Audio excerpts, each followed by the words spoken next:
Hey Westlight, today I wanted to talk to you about boundaries.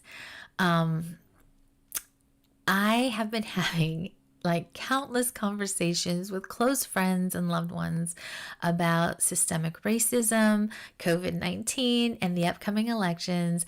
And I find myself being triggered, which means I get anxious, I feel emotional, I am irritable, frustrated, and almost angry. And I feel compelled to be right. And I want them to understand why I'm right. And I even want to change the way that other people, I want to change their opinions and their beliefs and their values. And I want them to believe the same thing and value the same thing that I do. And I think when I feel compelled to do that, I am crossing a boundary because I can share how I feel and my thoughts and my beliefs and my values, but I can't change their thoughts and beliefs and values. And when I do that, yeah, I'm taking on a job that was never mine to have. And so I think a healthy response to when I get triggered, when I have those conversations, is, and I hope that you can identify with me, is to do three things. And so I wanted to share them with you. I think when we're having those conversations, the first thing that we can do is to ask ourselves, and this is really hard, to ask ourselves, like, what do I value more? Do I value being right more, or do I value the relationship more? And then I think the second thing that we could ask ourselves, and maybe this is after the conversation, is what's triggering me? Like, it would be great if you could do it during the conversation, but I think maybe that will be my goal. But I think later on, to ask yourself, like, where is this emotion coming from? Because a lot of times it doesn't have anything to do with that person or the topic. And I think the third thing that we can do is to ask ourselves what we need.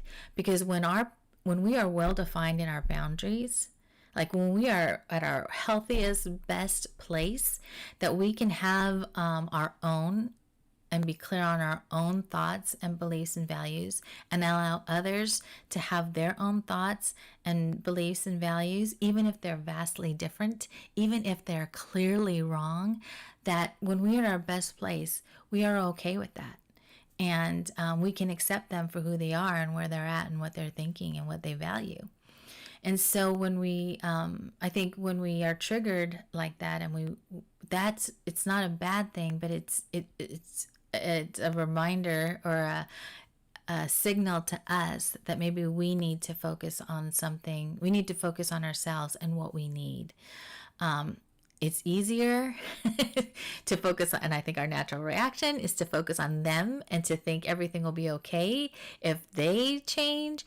But really, the key here is to focus on ourselves and think about what we need to change and what we need. And so what I've learned about boundaries in the past year is that when our boundaries are kind of not clear, and when we want to cross boundaries, we really need to up our value, and we need to understand like who we are in Christ, and our value comes from him. And so we really need to invite Jesus and others into this process, and asking like what do we need and who can help us meet those needs. Because a lot of times I feel like I'm triggered when I'm tired and stressed and maybe even hangry, which really is about self-care, which is really about value. And what I need to do is to ask others to help fuel me. And what I need really is identification or acceptance or containment or just comfort.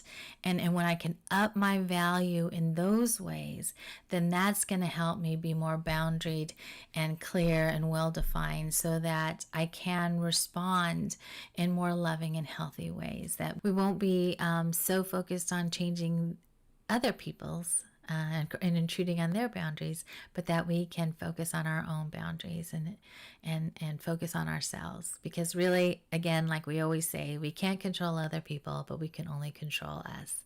And so let's work on our upping our value and getting better and more loving and healthy boundaries.